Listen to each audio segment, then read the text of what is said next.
It was just past 5:30 on a fog-laden February evening when Inspector Lestrade arrived at 221B Baker Street, his face pale beneath the gaslight, his fingers tightening around his bowler. Holmes, reclining in his chair with the day's Times abandoned at his feet, regarded the visitor with an arch of his brow. "You've been to Belgravia," Holmes said at once. "A diplomat's residence, judging by the scent of Turkish tobacco on your coat and the smudge of sealing wax on your sleeve." Lestrade stared. "Good God, Holmes. You're right. Sir Everard Markham, Foreign Office, one of our best men." Holmes sat forward, steepling his fingers. "Dead." Lestrade gave a short nod. "Stabbed in his study. Locked room, no sign of forced entry, no fingerprints on the weapon. But there's a note, or rather a string of symbols. Absolute gibberish. The whole lot of it. I trust you haven't invited the press into this circus," Holmes said, rising and reaching for his coat. "Of course not," Lestrade replied tersely. The man handled sensitive material. "This is being kept quiet. Come with me, Holmes. Frankly, it's damned impossible." The diplomat's residence at Eaton Square stood grand and still, the cold evening wrapping around its iron fences and frozen hedgerows. Inside, the air was strained and sour with smoke and polish. Sir Everard Markham lay slumped at his desk, his face struck in frozen bewilderment. A silver letter opener protruded from beneath his ribs, its blade embedded deep. No signs of a struggle, no overturned furniture, and most strikingly, no signs of entry or escape. Holmes moved with the fluid detachment of a surgeon. He examined the body briefly, then turned to the note lying neatly on the blotter, a half-sheet of paper covered in symbols, slashes, and dots. He turned to Lestrade. "The housekeeper claims he was alone in the study since after luncheon. She knocked at 4:30, received no answer. Unusual," she said. When his valet returned at 5, they forced the door open. Holmes frowned.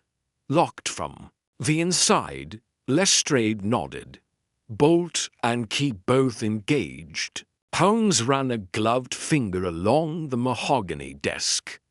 "And what of the note? Still working on it.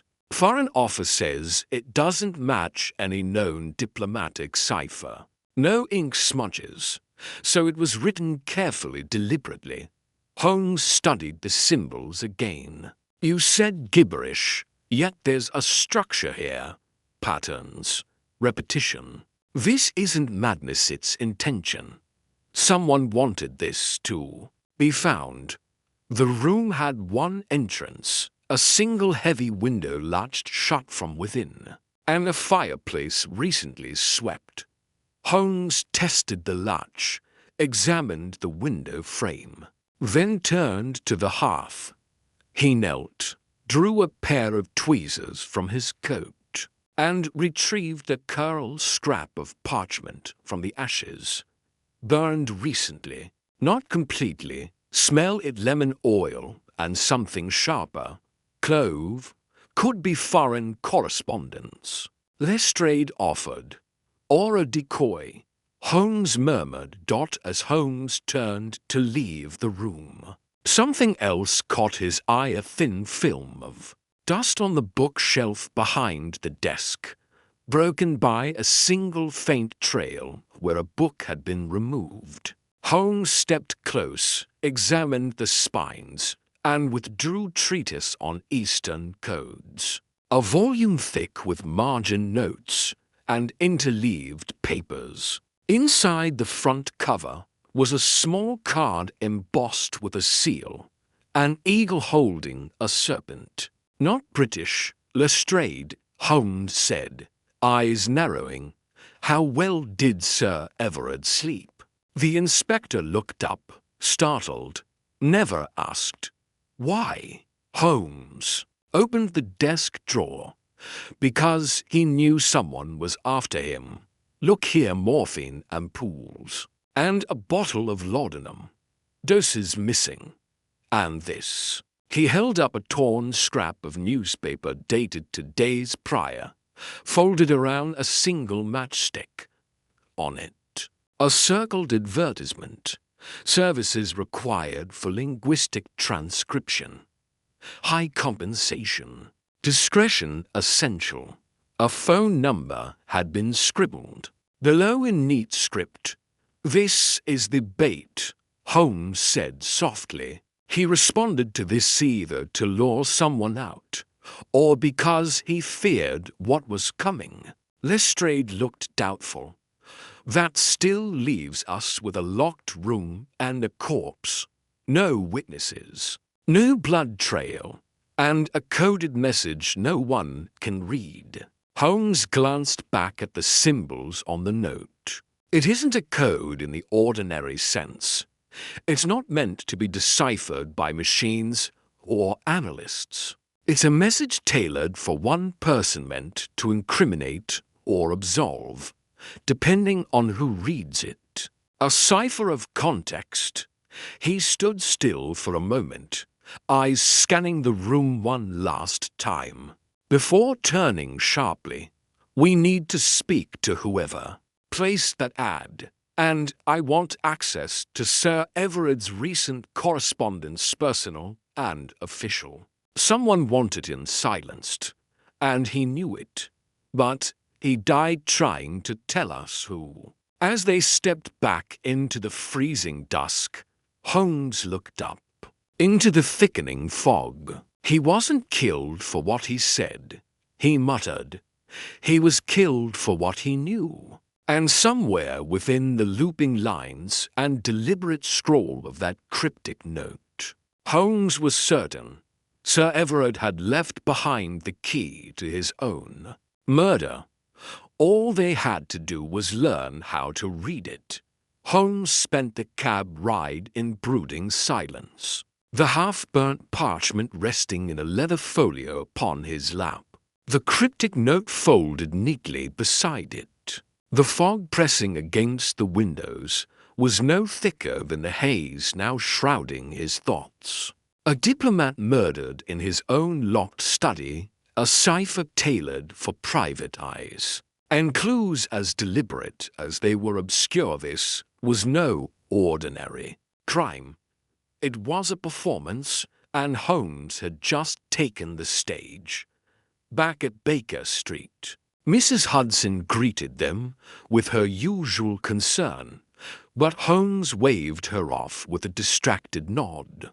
He passed directly into his study, lit the fire, and laid the cipher on the table. Lestrade, still bundled in his overcoat, hovered nearby. Holmes opened the case folio and removed the half-burnt scrap. Holding it with tweezers, he examined the watermark beneath a strong lens. Swiss parchment, fine quality, not government issue, he murmured. And the ink, see how it fades irregularly along the edges? Someone tried to destroy this in haste. What's it say? Lestrade asked, leaning in. Holmes turned the fragment. Only 2 words had survived. Thorn Protocol. Lestrade frowned. Means nothing to me. It wouldn't. The Thorn Protocol isn't listed in any public briefings. Holmes tapped a finger against his lip. I've heard whispers in diplomatic circles on old fallback method for emergency communications between embassies. Supposedly, it was retired 10 years ago. If Sir Everard was invoking it, he was in greater danger than we imagined. The Doorbell rang sharply. Holmes tilted his head, expecting someone. Lestrade blinked. Not I. A moment later, Mrs. Hudson entered with a calling card on her tray. A Mr. Giles Mercer. Sir, he says he was responding to a posting in the paper and believes you're the correct party. Holmes's eyes lit with sudden interest. Send him in, Mrs. Hudson. Giles Mercer entered cautiously, a slender man with close-cropped hair, wire-rimmed spectacles, and the air of a nervous clerk. He clutched his gloves tightly and stood with the posture of someone, half expecting to be accused of something. You responded to this ad? Holmes asked, showing him the clipped posting from the scorched newspaper. Mercer nodded. Yes, sir. It was quite vague, but I do transcriptions legal and diplomatic. When I rang the number, a gentleman answered, asked if I was discreet and proficient. He gave me a time and address, Seaton Square. I arrived at 4:15 sharp. Holmes and Lestrade exchanged glances. Mercer continued. The housekeeper let me in. Said Sir Everard was expecting me, but running late. I waited in the drawing room. Then, well, nothing. No sound. Eventually, a servant asked me to leave my card and return the next day. I never saw Sir Everard. You're certain he never appeared? Mercer hesitated. I thought I heard a voice from behind the study door. Just a murmur. But I couldn't make it out. Did you touch anything, leave anything behind? Only my card. And I noticed something odd on the study door. Holmes leaned forward. What sort of odd? Mercer's brows furrowed. A scratch on the lock plate. Very fine. Like it had been tampered with, then polished. I mentioned it to the housekeeper. She said the door had been sticking. Holmes's eyes sharpened. Lestrade, I think we need another look at that door. Mercer hesitated at the threshold. Am I in any danger, Mr. Holmes? Holmes studied him a moment, then shook his head. You've just become inconvenient to someone. Mr. Mercer, that's quite different from dangerous, for now. By the time they returned to Eaton Square, the house had settled into quiet mourning. The servants had been sent upstairs, and the study door stood ajar. Holmes approached the lock and examined it afresh with his lens.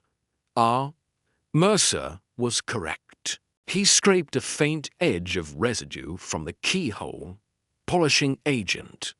But see, there's a groove that doesn't belong. The bolt was retracted not by key, but by tool. Someone picked the lock from the inside. Lestrade frowned. From inside, Holmes stood, face grave. Exactly. The killer didn't escape. He was never outside. He was already in the room when Sir Everard arrived. But the study was searched superficially. Holmes crossed to the bookcase. There's a narrow crawl space behind here. Old houses often have them.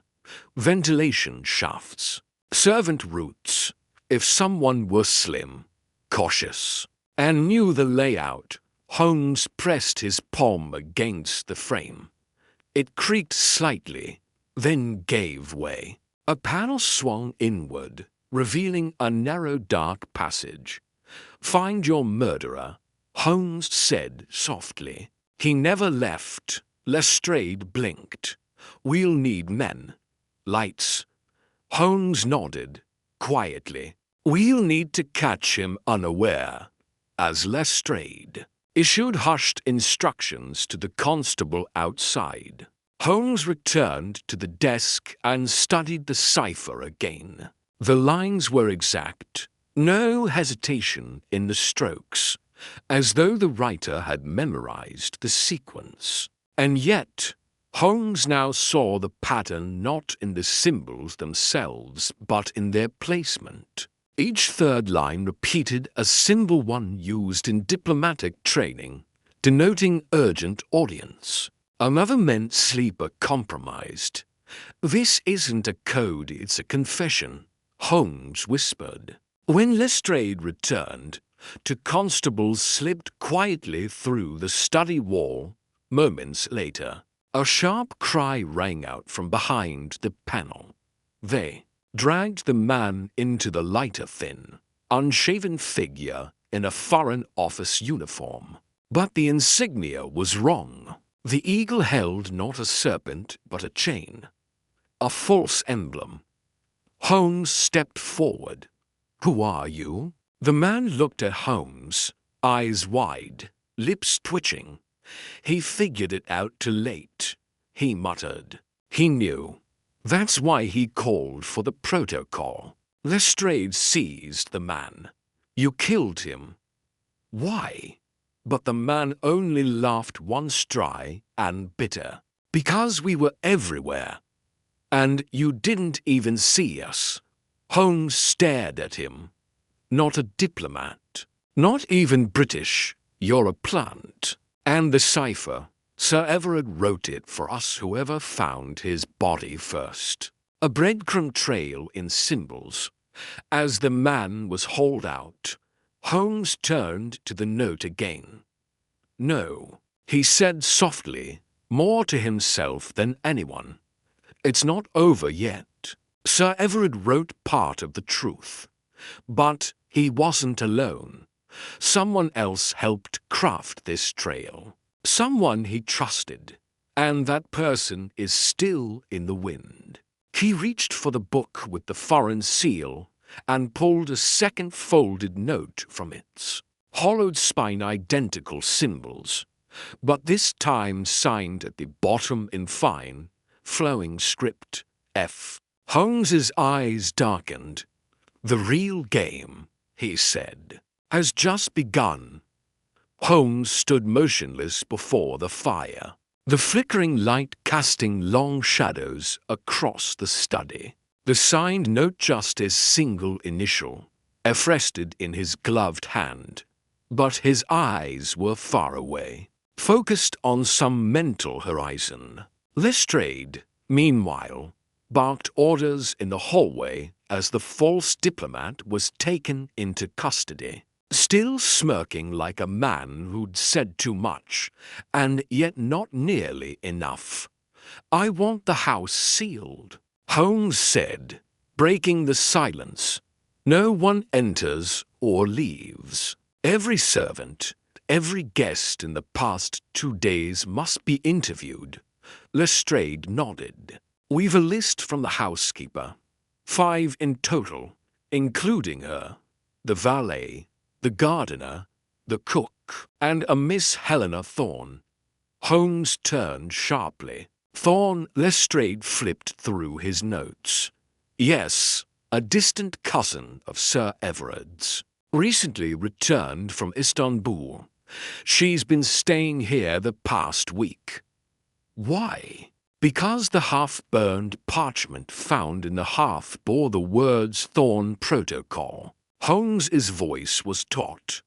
"It's no coincidence. I want to speak with her.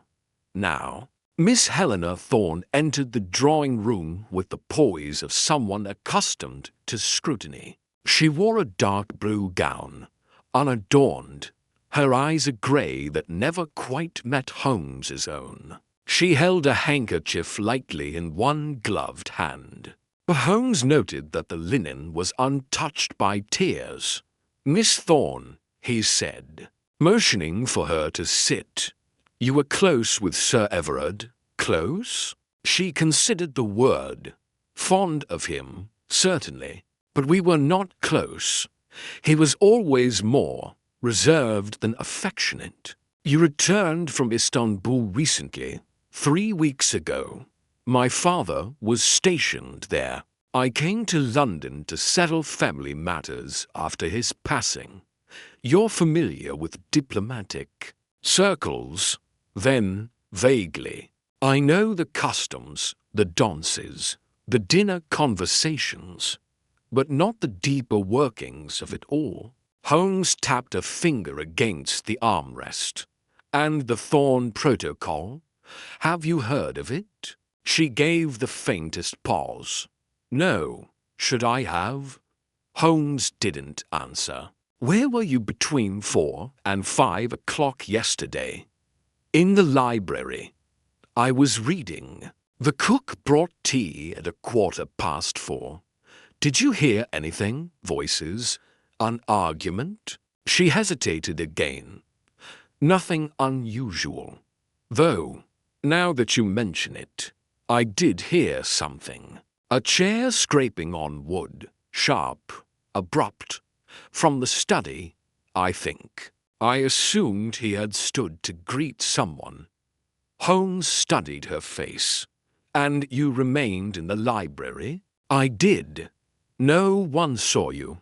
No, she said slowly. But I was not hiding. He let the silence stretch as she stood to leave.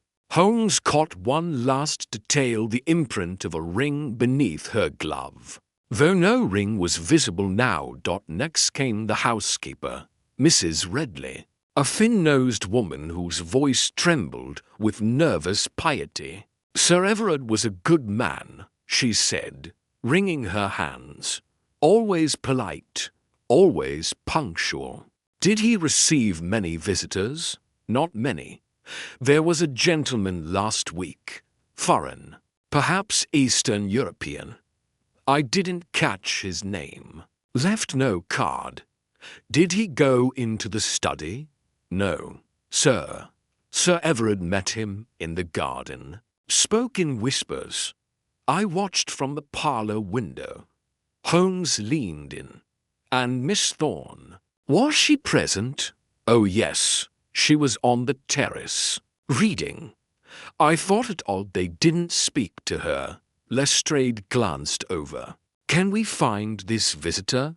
I doubt it, she said. He left quickly, took a different route through the side gate. Holmes turned away, lost in thought again. The garden guarded, unmonitored, an easy access point. The false diplomat could have entered that way. The cook was next. A plump woman with ruddy cheeks and an unfaltering gaze. I brought Miss Thorne her tea at 4:15. She was alone in the library, curtains drawn, rather dim. Truth be told, she didn't leave the room, not while I was there. I left her reading Le Monde Illustre, still folded. Holmes's eyebrows lifted slightly. The latest issue, 3 months old. Odd choice, very odd, Holmes murmured. The final interview was with the valet, Mr. Price. Tall, stiff, with a soldier's gait and a touch of frost in his beard. He spoke in short, clipped sentences. I arrived back at 5, he said. From the chemist's. Sir Everard had sent me for his prescription laudanum. You left him alive? Yes. He gave me the note around 3:30. Seemed distracted, nervous. And when you returned? No answer at the study door. Called for Mrs. Redley. We forced it open. Found him as you did. Had anyone come or gone while you were out? Not that I saw. Did he receive correspondence that day? 2 envelopes. 1 official. 1 personal. Do you know who the personal one was from? No return address. Sealed in red wax. I left it on his desk. Holmes's eyes flashed. Was it still there? Price hesitated. No, sir. I checked. It was gone. After the last of the witnesses departed. Holmes returned to the cipher. Each of them gave a version of events. he muttered. But none match precisely. Miss Thorne claimed she heard a chair move. The cook claimed she saw her reading. Yet she chose an outdated journal. And the housekeeper observed her during a garden visit where her presence was entirely ignored. Lestrade frowned. She lied, or omitted. But note the timing. The foreign visitor from last week. The Thorne Protocol. And a woman named Thorne who wears no ring, yet bears its impression. You think she's not just a cousin, Holmes's? Voice dropped to a whisper. She was married, likely under another name, possibly to someone who had access to Sir Everard's files. Someone who knew the old cipher system, someone whose life depended on staying buried. He walked to the fireplace, staring into the embers. Sir Everard knew. That's why he called Mercer, left the note, and tried to burn the protocol. But he never meant to expose her. That second cipher, the one hidden in the hollowed book, was a message for someone else entirely. Perhaps even a warning. Lestrade looked wary. And the killer? Holmes turned to him slowly. There are two threads. Lestrade, the assassin hour. Man in the crawlspace was a weapon. But the motive, the reason this began, lies with Helena Thorne, or whatever name she's hiding behind. As the room grew colder, Holmes stared at the cryptic page once more, fingers lightly brushing the symbols. Some lies, he said, are told too carefully, and that makes them louder than truth. Holmes paced the study floor in slow, measured steps, each footfall in quiet rhythm with the ticking of the grandfather clock in the corner. Outside, the evening deepened, the fog now a dense curtain across Eaton Square. Lestrade stood by the desk, flipping through the evidence folder again. But his frustration was mounting. Every one of them had opportunity, he muttered. Miss Thorne, the valet, even the cook if we stretch things far enough. But motive? Nothing solid. It's as if they all knew something, but no one knew everything. Holmes did not look up. They each knew a piece, he said softly. But they were also playing roles. Think of it not as a crime of impulse, but a theater of necessity. One act built upon another until the curtain dropped. He stopped, turning toward the window. Consider Helena Thorne. She claims to be a cousin, recently returned from Istanbul. She lies about the Thorne Protocol, yet bears its name. She lies about her past. There was a ring, now removed. She hears a chair scrape, but no voices, no struggle, and she reads a 3-month-old periodical in a room with drawn curtains. Lestrade crossed his arms. She's hiding something. But is it murder? She's hiding someone. Holmes corrected, or protecting them. That ring marked faint, but reason suggests a marriage not yet fully ended.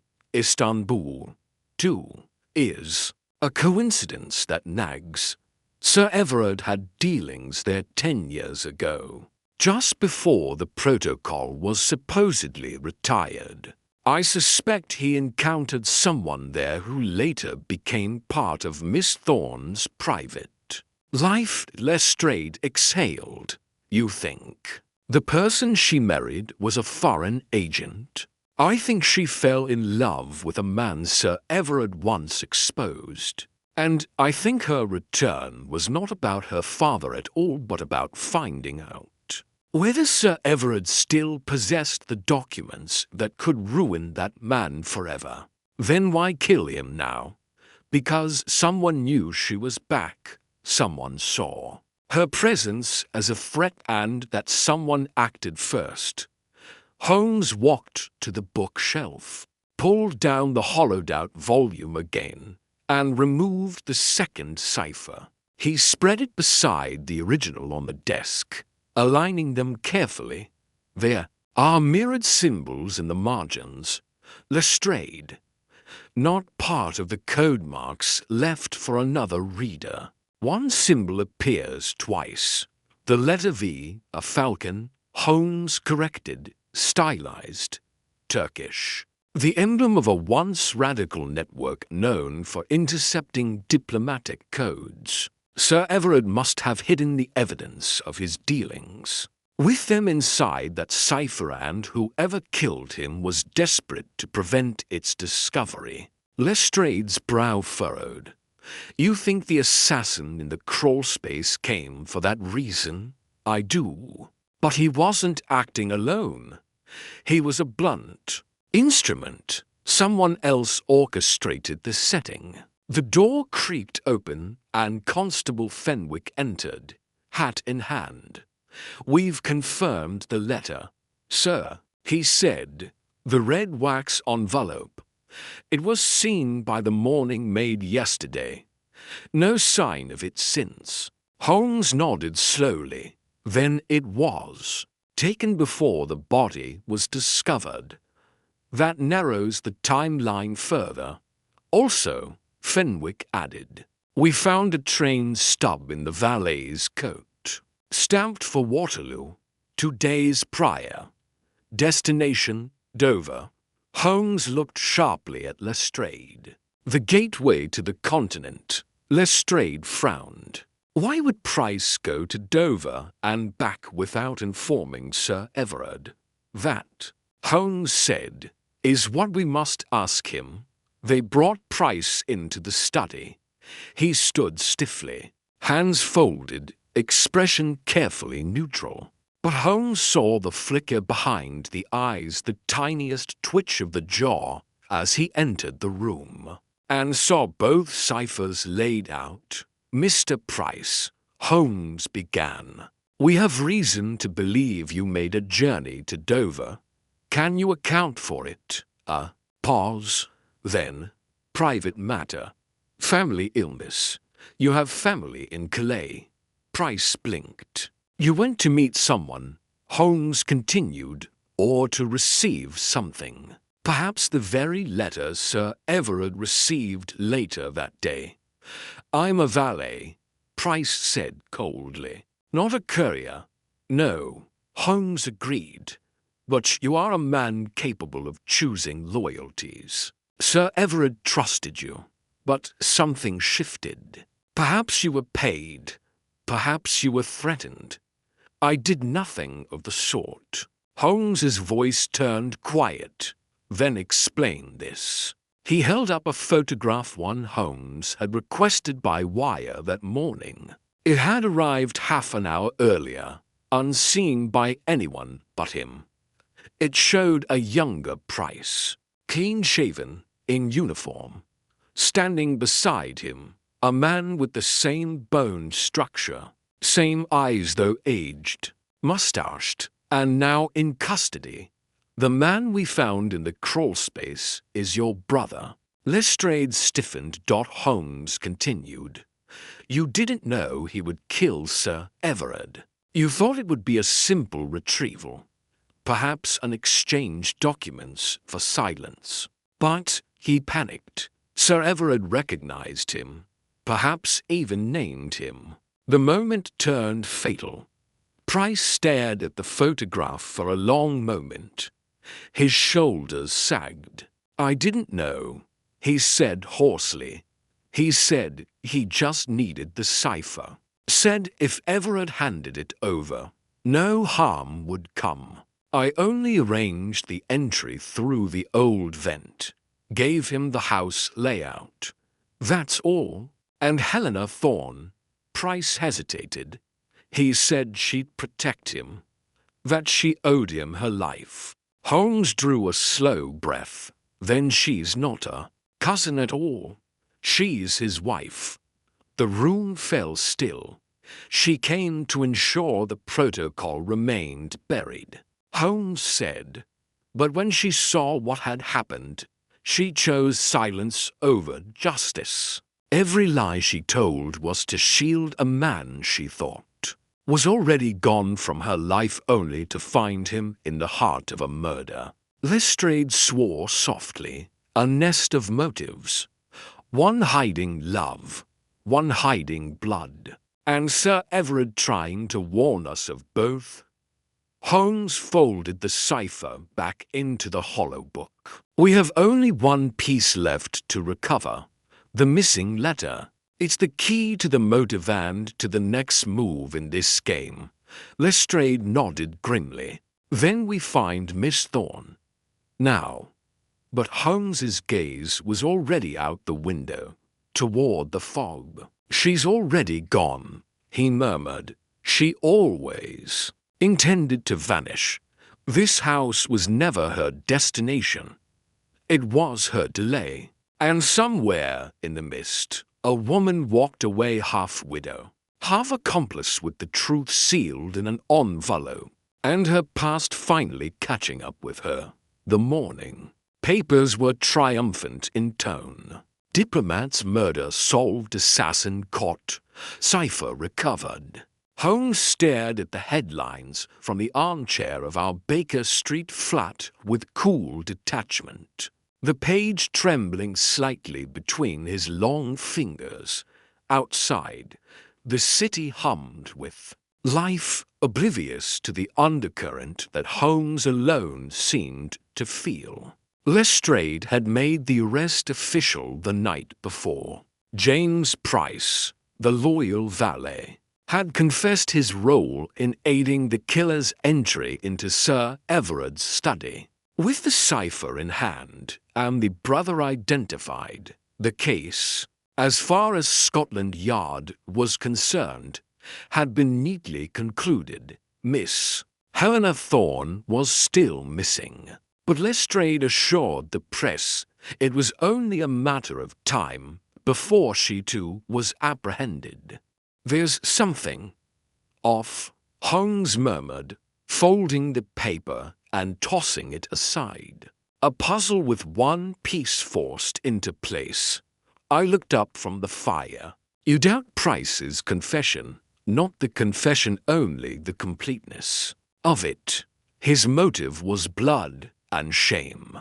But Sir Everard wasn't killed because of family ties or a domestic betrayal. He was silenced for something far greater, far older. That cipher wasn't a relic, it was a map. And I suspect our assassin was the least informed of all the players." He stood abruptly and crossed to the desk, retrieving the hollow book and laying it flat.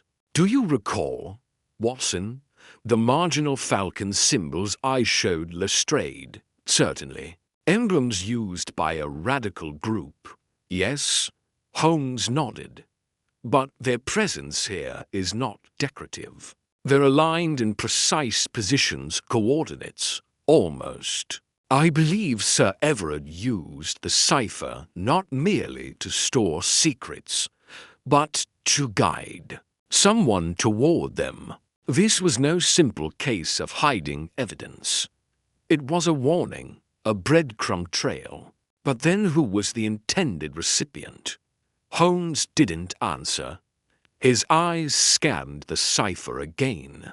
Not Price, not his brother, not Miss Thorne either. Sir Everard's letter to Mercer is still missing, and I wager that letter contained the final clue. It wasn't Helena who took it. Someone else was here.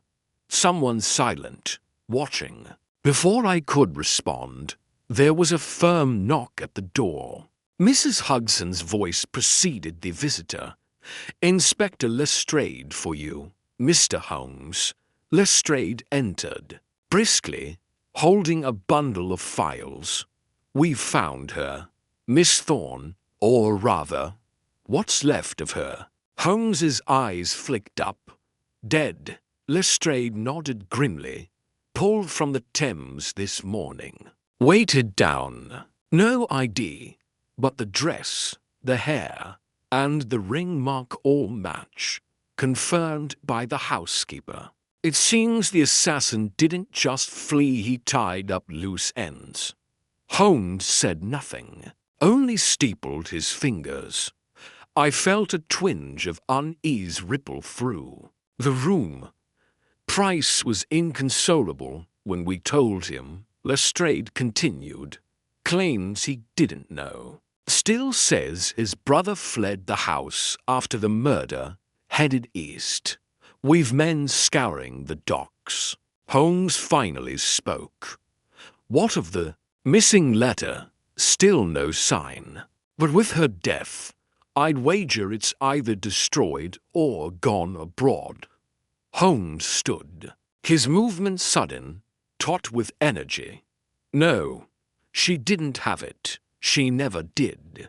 That envelope was taken before the murder. Sir Everard wouldn't have left it unguarded. He gave it to someone, or hid it. The killer never found it. Lestrade scoffed. Holmes, the man's dead. The woman is dead. The killer's fled. We've solved it. Holmes turned sharply, voice low but dangerous. You've concluded it, Lestrade. There is a difference. There was a silence. Then, gently, Holmes said, Tell me, what was the killer's name? Lestrade hesitated. He gave a false identity. No prints, no matching records. But that doesn't change the facts. It changes everything. Holmes snapped. A man who breaks into a fortified home, kills a former diplomat, vanishes into the walls, and leaves no trace of who he is. That's not an accident. That's the hallmark of someone trained to disappear. He turned to me. Watson, do you recall the foreign visitor seen by the housekeeper in the garden a week prior? Yes, the one Sir Everard met in whispers. That was the killer. He was scoping the premises, testing routes, studying behavior. He was no surprised intruder. This was a mission prepared days in advance. Lestrade shifted uncomfortably. You think this wasn't just about the cipher? No. Holmes said. The cipher was baked. He retrieved the falcon-marked page again and laid it beside a city map. With a pencil, he marked the symbols, coordinates, and began connecting. Then with quick, angular strokes. What do you see? I asked. Holmes drew a final line and stepped back. A pattern, a shape. He circled the center. Lestrade leaned in. That's a Fleet Street. Holmes nodded. And here, just 2 blocks west, is the Foreign Office's East Archive. A location only a handful of senior staff know exists. Sir Everard was once its guardian. If the killer was after those files, the cipher's real purpose was to delay him, send him in the wrong direction. Then the killer's still in London, I said slowly, still hunting. Holmes's voice was grave. And now with Miss Thorne silenced, there's nothing stopping him. Lestrade's bluster had vanished. Then we need to move. No, Holmes replied. We need to wait. He believes we think it's over. That gives us our only advantage. But if he strikes again, he will, Holmes said. And when he does, he'll expose the one thread still hidden, the hand behind all of this. Holmes stared once more at the cipher, the falcon's wing pointing westward. We have solved nothing, he said softly. We have only stepped into the eye of the storm. The wind carried the fog through Fleet Street like a living thing curling around lamp posts, coiling at the corners of buildings, smudging the world into blurred silhouettes. Holmes stood motionless across from the East Archive, his collar turned high, his gaze not on the doors but on the windows for stories up. Each remained dark, unlit since the archive's last rotation of staff, according to Lestrade's report. But Holmes had been there long before the current staff, long before anyone knew how deep Sir Everard's vault of secrets truly ran. "I remember this place," he said softly, not looking at me. 1894.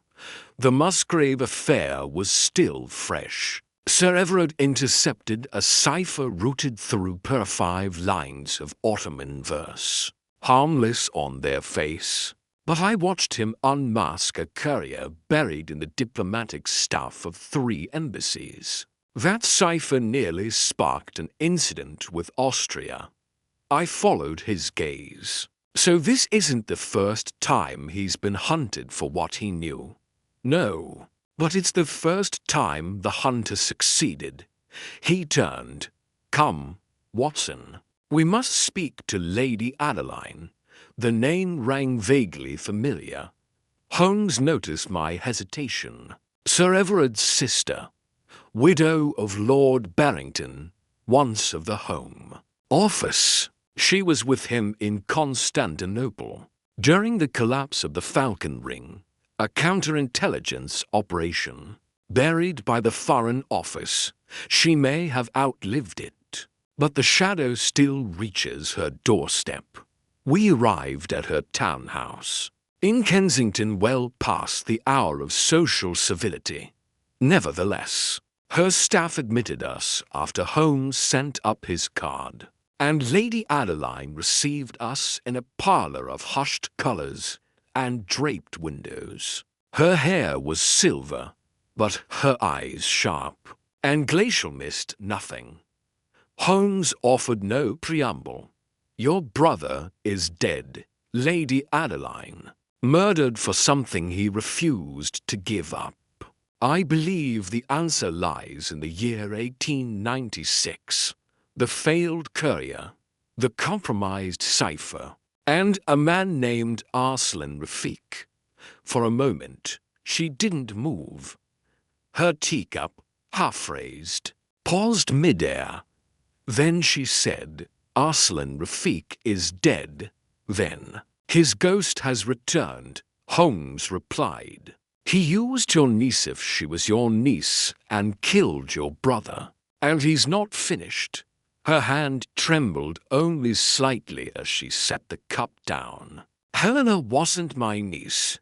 She was Arslan's daughter, illegitimate. Her mother was a translator at the British mission, spirited, brilliant, and utterly reckless. When she died, Arslan sent Helena to me under an assumed name. She knew nothing of her father's crimes. I tried to raise her separate from his legacy." Holmes leaned forward. "But something changed." "Yes, when she was 21, she found letters, journal entries. She confronted me. I told her the truth, and she vanished not long after. She said she wanted to find him, to understand. I never saw her again until I read her name in the paper yesterday." Holmes's eyes narrowed. "Then she did find him, and he killed her too?" Her voice cracked, only slightly. "No," Holmes said. "He used her. She came here to protect him, not realizing what he'd become. But when he failed to retrieve what he wanted from Sir Everard, she became a liability." Lady Adeline turned pale. "You think she knew about the vault? She knew enough to be watched, but I don't think she knew what was in it." He rose. "Thank you, Lady Adeline. I'm sorry." As we stepped back into the fog, Holmes was already speaking aloud to himself. "It always returns to the ring. A forgotten scandal buried by diplomacy. Arslan disappeared in 1901 after faking his death in Smyrna. Sir Everard likely discovered he was alive. That was the connection I missed. But what about Price? I asked. Was he involved back then? Holmes shook his head, only tangentially. But someone else was involved. Someone close to Sir Everard. Someone who knew Helena's true identity the moment she arrived, and saw an opportunity in her ignorance. We returned to Baker Street, where Holmes immediately sent 3 telegrams, 1 to Constantinople, 1 to Paris, and 1 to a small archive in Surrey. He paced the flat like a caged thing, muttering phrases I could barely catch. Dead but not buried. The code is the bait. History repeats in cipher. At precisely 7:30 the next morning, a telegram arrived. Holmes opened it, read the single sentence, and smiled grimly. "He's not Arslan Rafiq," he said. I blinked. What? The man in the crawl space.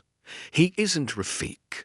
The real Arslan died in Smyrna. My contact in Istanbul confirmed it. But he was replaced by a man who assumed his name and position in the Falcon Ring. A man with British training, fluent in Arabic, French, and Turkish.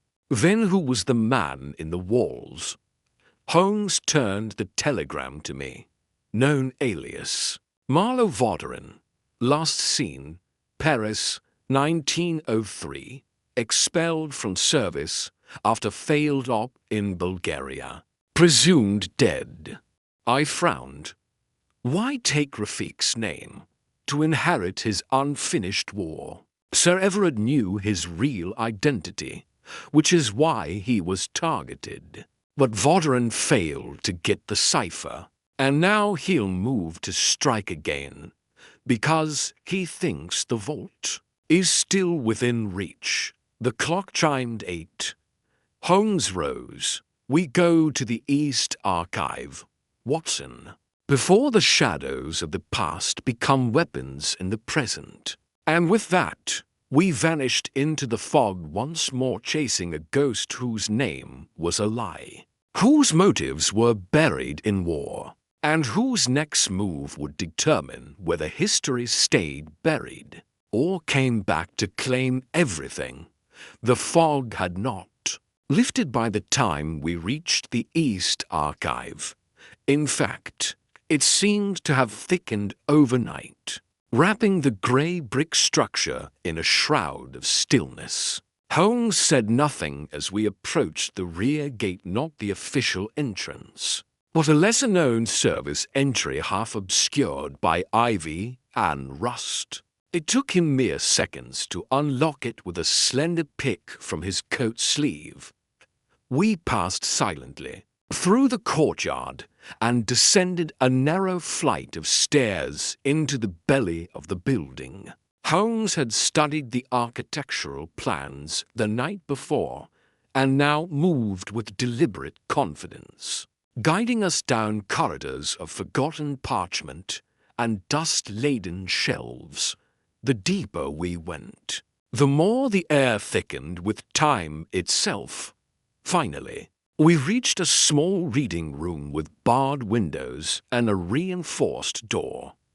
It had once served, Holmes noted, as a secure translation chamber during the height of the Ottoman correspondence. No one had used it in years. "This is where he'll come," Holmes said flatly, not to break in, but to confirm the cipher's deception. He believes the real document is here hidden in a room designed for secrecy. "And if he doesn't come?" I asked. "He will," Holmes said, "but we must give him a reason." With that, he pulled a sealed envelope from his coat-er, perfect replica of the missing letter Sir Everard had written to Mercer. He laid it conspicuously on the central table beneath a dim lamp. Beside it, he placed the falcon-marked cipher page and then, with uncharacteristic care, positioned a magnifying lens atop the parchment. He stepped back. We make the bait glimmer. I was about to ask how he intended to lure a man who thrived on shadows when footsteps echoed in the corridor beyond, soft at first, then firmer, then suddenly stopping just outside the door. Holmes made no move. I instinctively reached for the pistol in my coat, but Holmes caught my wrist and shook his head. The door creaked open. A tall figure stepped inside. A man with weathered skin, high cheekbones, and dark eyes that moved like blades. He paused only for a second before crossing to the table, his gaze fixed on the letter. Holmes's voice, when it came, was calm. "You've come far to find a ghost." The man froze, then, slowly, he turned. "And you must be Holmes." "You're not Arslan Rafiq," Holmes said. "That man died 25 years ago. You assumed his name and his war." The man smiled faintly. "I assumed nothing. I inherited it." Holmes tilted his head. "Then you'll understand what comes next." Before the man could respond, Holmes pulled a small device from his coat, a square mirror, framed with copper. He placed it under the lamp and angled it toward the cipher. The light refracted into a spectrum across the page, revealing a second set of markings beneath the ink-tiny notations that shimmered in the refracted band. The man's eyes widened. "You weren't meant to see that," Holmes said.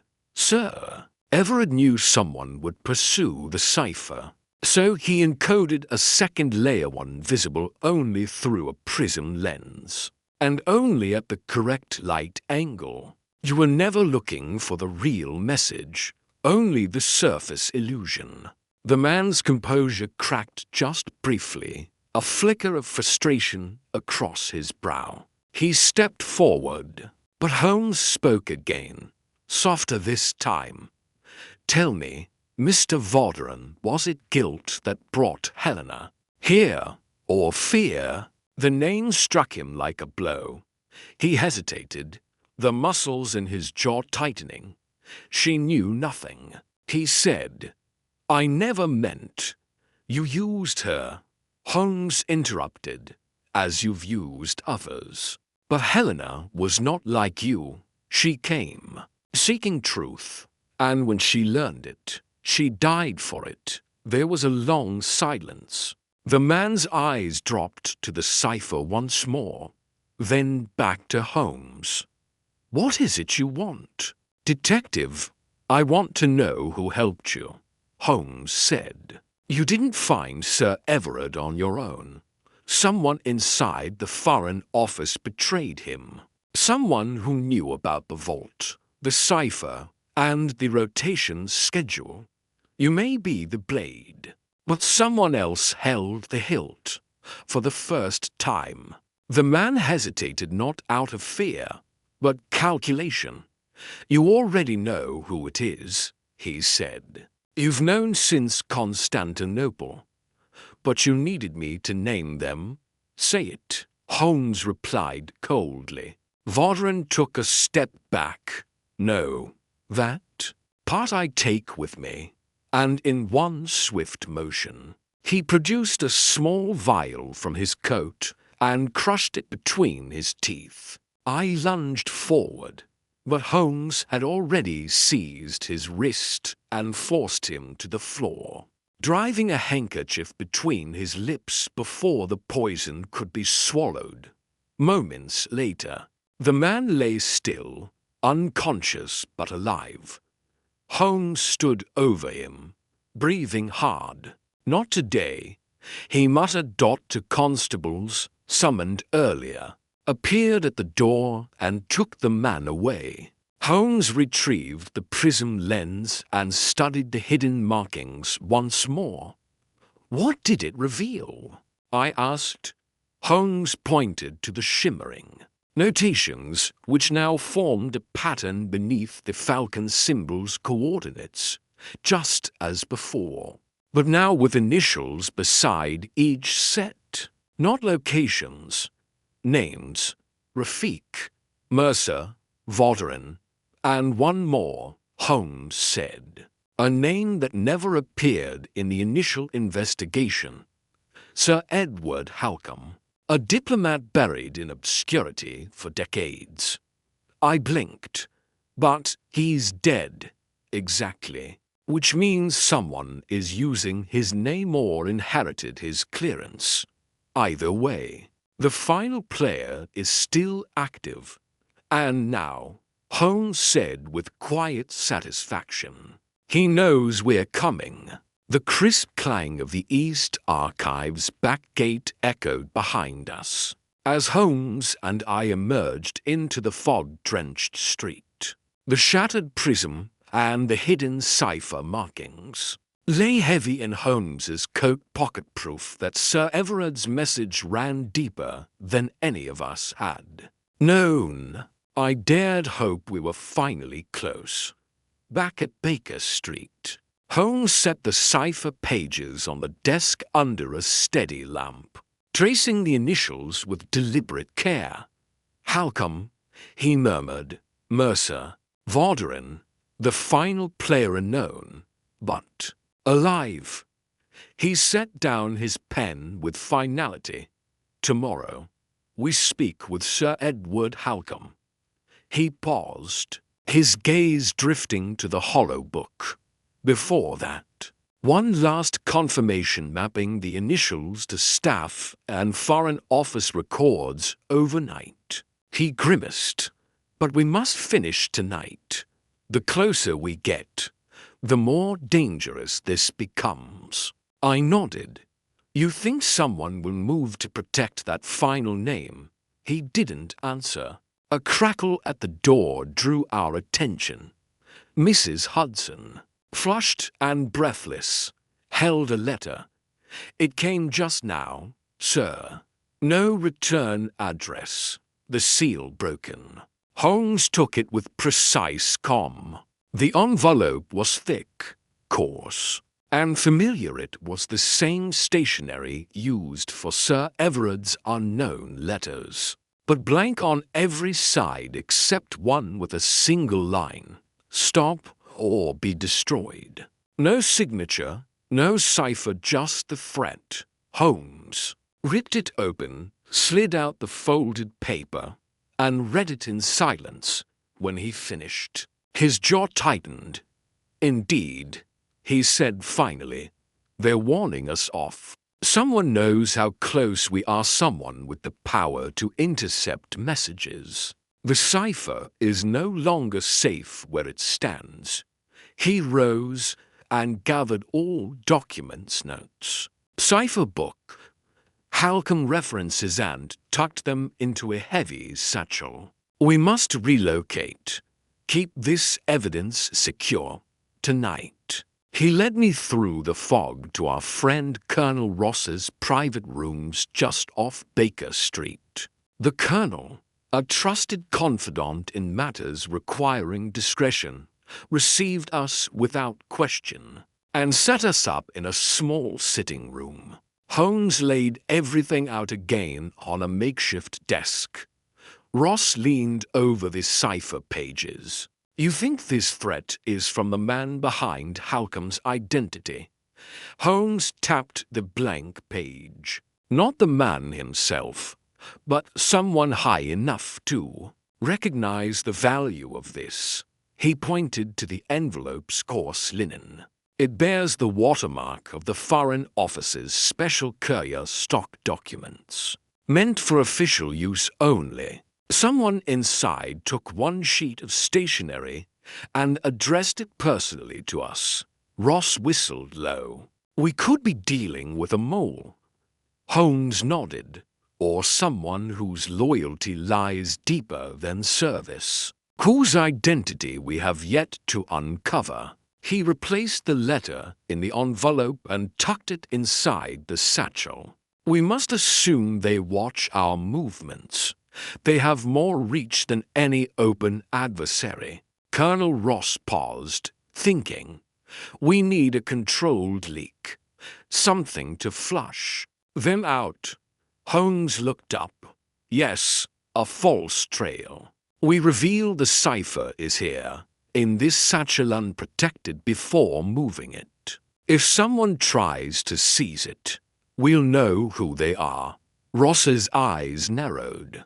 You won't need to distract them, move us in decoy. Holmes smiled thinly. Exactly. I need you to host a gathering tomorrow evening, ostensibly to discuss these revelations with mutual acquaintances from the Foreign Office. Make sure the cipher is referenced, but never shown. Ross nodded. Consider it done. That night, we returned to Baker Street and Holmes lit the fire again. Though the room remained uncomfortably cold, I spoke first. Do you think Halcombe will surface? Or are we chasing a ghost? Holmes looked pensive. Halcombe is a name of convenience stand-in for authority. Whoever chose it intended to activate the vault's protections, to melt systems. But they underestimated Sir Everard's ingenuity. Hidden cipher layers, decoy letters, a trail. That requires close analysis. Now our problem is urgency. The evidence is in motion. And so too are the dangers. He paused, then added coldly, Tonight, we must prepare for a breach. I expect someone will try to snatch that satchel. Just before midnight, as the gas in the street lamps sputtered in the damp, Holmes and I remained awake, listening for the faintest creak. Hours passed in silent watch. My eyelids drooped. Holmes's gaze never faltered. Then, 2:30 in the morning, a muffled click drew my attention. I slipped from my chair to the door, Holmes close behind. The lock had shifted. Someone with skill had picked it. Holmes whispered, On guard. The door framed a man in the threshold, slender, cloaked, deliberate. His eyes flicked to the satchel on the desk. He stepped forward and stretched a gloved hand. Holmes lunged, grabbing him by the arm. The intruder hissed, his free hand reaching for a pistol. A struggle ensued, a low scuffle in the dim lamplight. I sprinted forward, wrenched the pistol from the man's belt as Holmes pinned his shoulder with unerring precision. I trained the weapon on his head. Don't move, I said. The man froze, and Holmes spoke quietly. You shouldn't have. Come here. The intruder's breath came ragged. He wore no Foreign Office badge, but his eyes betrayed calm professionalism, not brute force. You won't like what you find. He rasped. You'll stop digging, and you'll forget this ever happened if you wish to live. Holmes studied him. Who sent you? The man's face darkened. He spat. You can't stop it. Holmes leaned close. We already moved the satchel. The man's eyes flicked to the empty table. Horror passed across his features. You can't have. Check the satchel, Holmes said softly. The intruder laughed bitterly. You always were the smart one, Holmes. He closed his eyes and slumped. But there are others. Holmes released him, and I cuffed him as best I could. The man sagged to the floor, unconscious or worse. As dawn touched the window panes, I roused Holmes. He quickly rifled the satchel. The cipher book and hidden pages remained intact. Holmes exhaled sharply. The satchel has been untouched. The break-in took place after we moved it. After we planned the gathering. He looked at me. Our quarry is inside the Foreign Office, or very close. They have more than one asset. They have eyes and hands within our circle of trust. We're expected to stop, not succeed. I swallowed. So what next? Holmes stared into the growing light. Dinner at Ross's. Tonight the trap is set. And if we are wise, we will catch not only the man who dared enter our home, but the one who stood behind him. He slipped the evidence into a secure pocket. Shall we be very polite in return? He asked softly. I waited for the storm to come. The evening light waned as we made our way to Colonel Ross's townhouse homes, carrying only the vaguest hint of our instructions despite the urgency. The invitation had been carefully worded.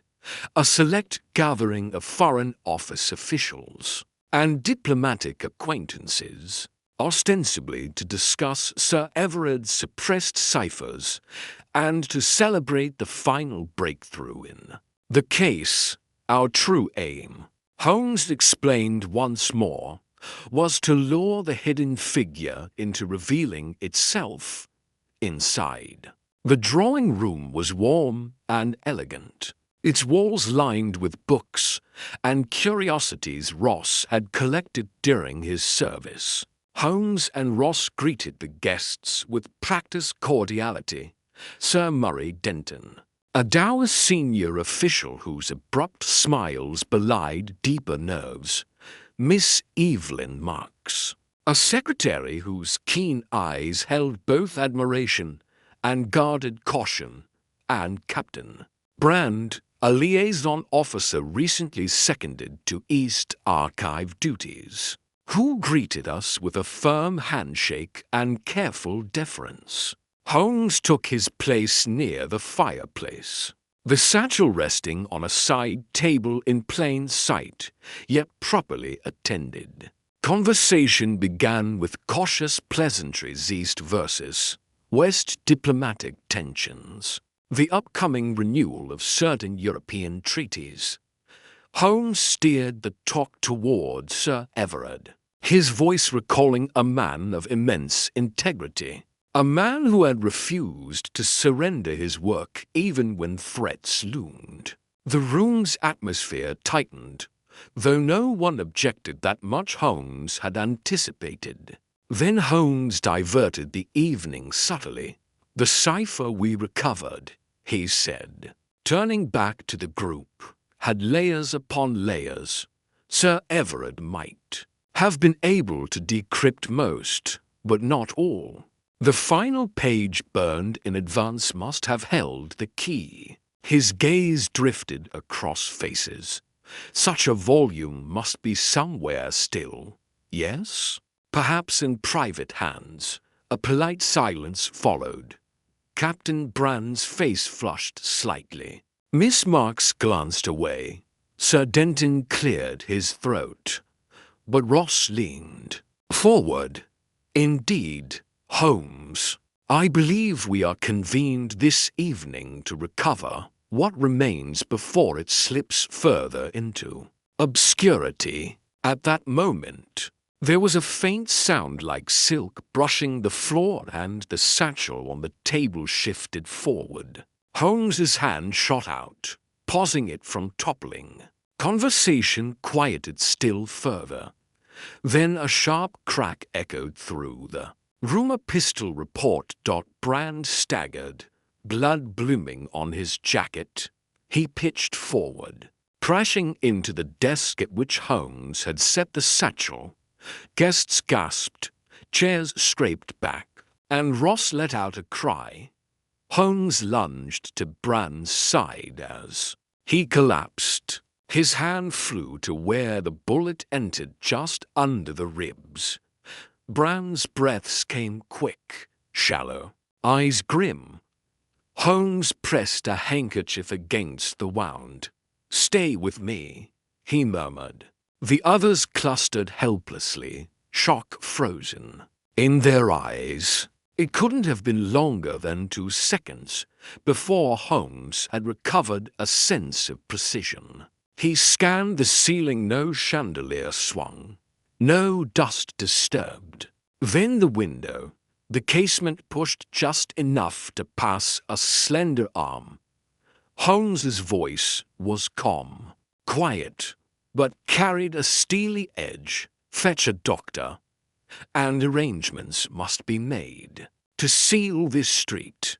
As guests departed with trembling whispers, Holmes knelt beside Brand. His lips barely moved, I observed, reaching to assist. Holmes nodded. "Ask him who fired," he instructed, voice low. "He's lucid." Brand's eyelids fluttered. He pressed his hand to Holmes's. "It was meant for him," he rasped, his eyes flicking to where Sir Denton stood pale and distant. I saw, finger on trigger inside. "Denton." Sir Denton's jaw tightened. "He's delirious," he said quickly, surprised and hurt. "No," Holmes said. "He knows." I gripped Sir Denton's arm. "What did you see?" Denton closed his eyes, then slowly opened them, hollowed. "I heard a shot, turned, and saw Brand fall. I saw the arm gentle, gloved, and the sleeve dark, with silver braid." Holmes's head snapped around. "Silver braid, diplomatic uniform." Denton swallowed. "I thought it was you, Holmes, for a moment." Holmes pressed a finger to his lips. "Brand saved the satchel." I looked and saw the satchel, still closed, untouched. Holmes rose, composed. He turned to the small group that remained. "Dross, Denton, and Miss Marks, listen. If the shooter wasn't Denton who was wearing diplomatic braid..." Nobody spoke. Holmes's gaze lingered on Denton. "Captain Brand said he saw your arm. He thought you or someone dressed like you." He stepped closer, lowering his voice. "You've protected this too long, Sir Murray." But protection turned to aggression. Denton's face darkened in fury. "You can't accuse me." Holmes didn't yield. "That shot was precise and intended for a protector, not assassination. You meant to delay us." Ross intervened. "Holmes, will Brand survive?" Holmes looked away. "Yes, Captain Brand's constitution is strong." The bullet glanced the rib and lodged near the lung. "He'll live, but this cuts close." Silence. The gravity of the evening settled over us. Holmes opened the satchel and removed the fragile cipher page. Under handkerchief, he traced the hidden names again. "With this, we move on Denton. The mole isn't in the shadows, it's right here." Denton glowered, speechless. Holmes closed the book. "Hands steady. We call the constables." Denton opened his mouth as if to protest, but Holmes held a cane upright.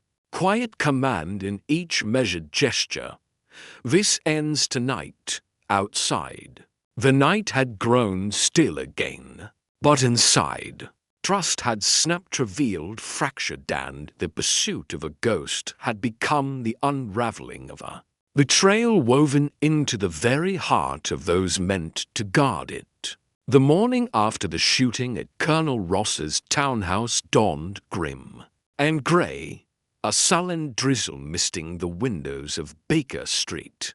Holmes stood at the hearth, unmoving, his silhouette dark against the flickering fire.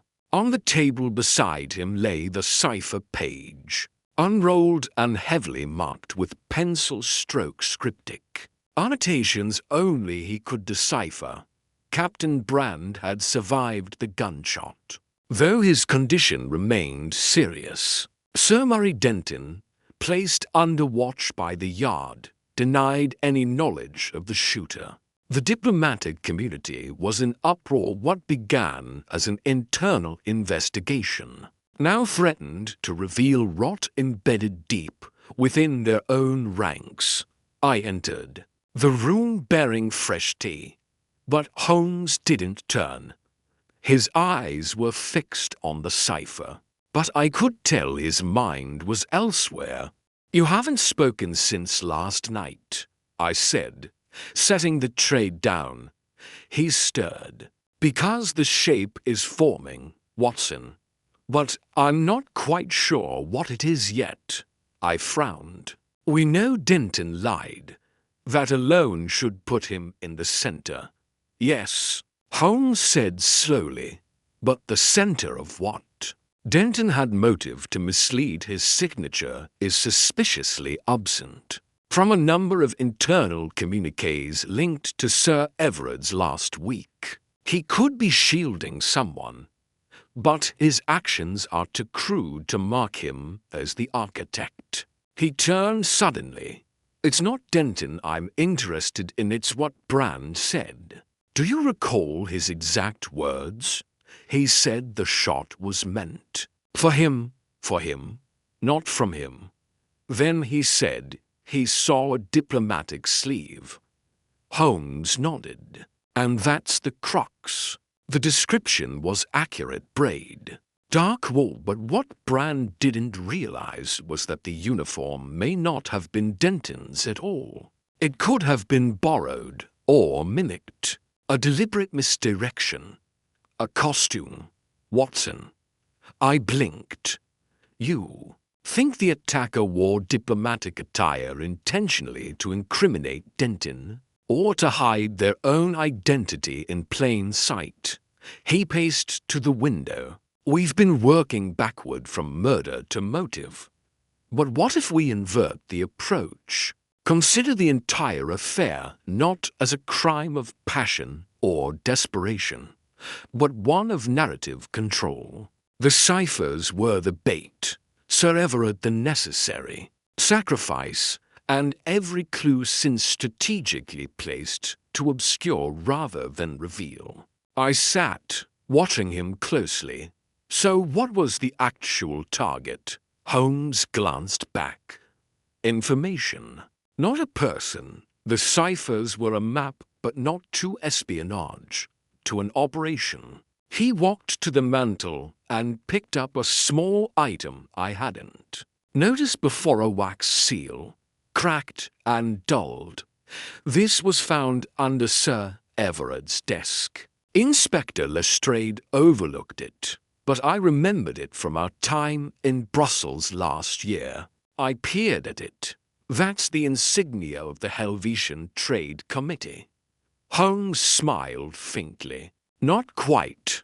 It's a forgery, a nearly perfect one used in certain diplomatic circles to authenticate letters in transit. Someone has been funneling counterfeit communiques through the Foreign Office, using forged seals on genuine paper. Sir Everard must have uncovered it and paid for the discovery with his life." "But why kill him?" I asked. "Why not simply silence or discredit him?" "Because Sir Everard was incorruptible," Holmes said. "He knew the code in that cipher implicated not a person, but a system, one in which messages were fabricated to justify foreign actions, possibly war." My stomach turned. "So someone's been manufacturing diplomatic messages to manipulate policy?" Holmes held up the seal. "And using this to do it. Which means whoever was behind the cipher theft was trying to remove a single thread before it unraveled the entire tapestry." A knock at the door interrupted us. Mrs. Hudson admitted Colonel Ross, his face pale with fatigue. "You were right, Holmes," he said grimly, producing a small envelope. "This arrived at my office this morning. No return, hand-delivered." Inside was a transcript of an intercepted message coded, but clearly referencing the night of the shooting. It warned that Holmes grows too close. A second intervention may be required. Holmes's lips thinned. They're planning again, but now they've lost the initiative. Ross looked uneasy. "What do you need from me? Access?" Holmes replied, "To all communications routed through the diplomatic pouch in the last 6 months. I'll need Evelyn Marks as well. Her memory for dates and detail may yet prove invaluable." Ross hesitated, then nodded. "I'll arrange it," as he departed.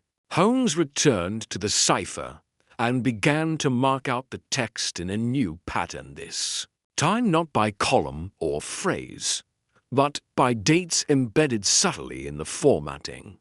After a few minutes, he exhaled sharply. There it is, a schedule. Each cipher page marked not only the location of a file, but when it would be moved or destroyed.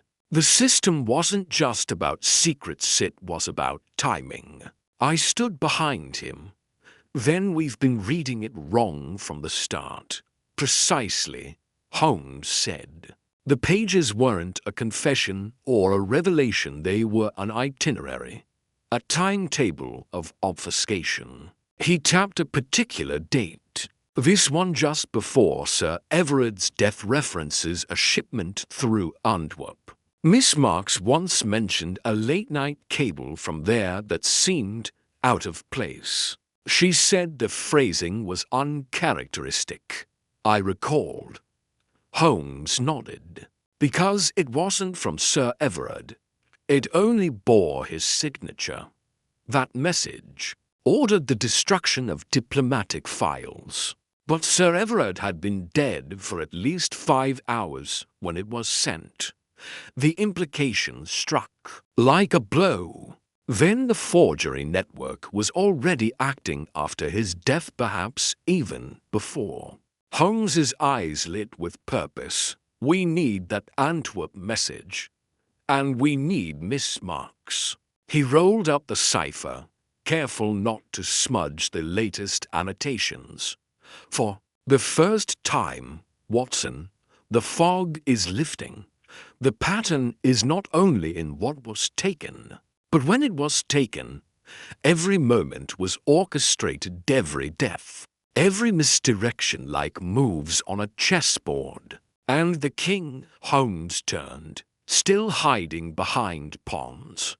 But now, Watson, we've begun to box him in." The morning brought a brittle clarity, sunlight pried apart the fog, but its coldness spoke of urgency rather than comfort. Holmes and I assembled in the small study at Colonel Ross's rooms, the freshly fetched Antwerp cable lying amid the cipher pages. Miss Evelyn Marks had agreed to meet, and within minutes she entered attentive, her eyes still revealing the unease of the previous night's revelations. Holmes greeted her with gravity. "Miss Marks, you mentioned an Antwerp cable that struck you as odd. Did you keep a copy?" She opened her notebook, handing over a worn sheet of telegraph script. Holmes read it carefully, his eyes narrowing. The message was dated the evening Sir Everard died, signed in his name. It authorized the destruction of several confidential files in Antwerp files. That Holmes had just annotated correspond to a shipment route, noted in the hidden cipher timeline. "Look at the wording," Holmes said quietly. "The phrasing is perfunctory. Destroy upon receipt. No salutations, no protocol, no signature flourish. to Kurt for Sir Everard. I thought so. Marks nodded. I asked Brand about it the next day. He said he hadn't seen Sir Everard send anything that terse. I assumed he was rushed. Holmes folded the script into quarters. He was, yes, but in death, not in haste. He turned to me. This cable was sent at 8:15 p.m. Antwerp time, 2 hours after Sir Everard would have been killed. That makes it a forgery, a message sent not by him, but by the conspirator controlling the forgery system. Marks swallowed. You think someone used his name to authorize file destruction just after he died? Precisely. Holmes's voice sharpened. They wanted those files gone before anyone could trace the forgery back.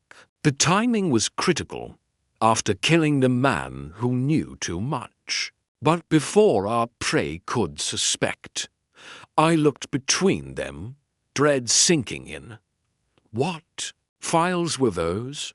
Holmes produced a second telegram from the Surrey archive just received. Its contents were damning. A list of dossier titles, each referencing covert operations in colonial territories communications. That would have undermined the moral standing of several prominent politicians and foreign ministers. The motive, Holmes said, voice low, is not money, nor jealousy. It's ideological preservation, the belief that certain truths should never be known.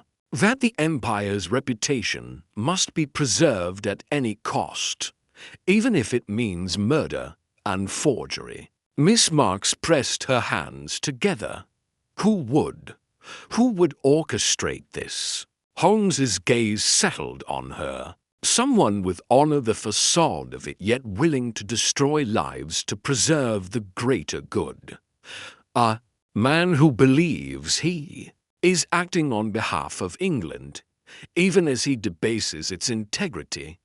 He took a breath. We have clues pointing to Sir Murray Denton, but the real architect is the man passing as Halcombe, a figure with access, diplomacy, and the moral authority to manipulate.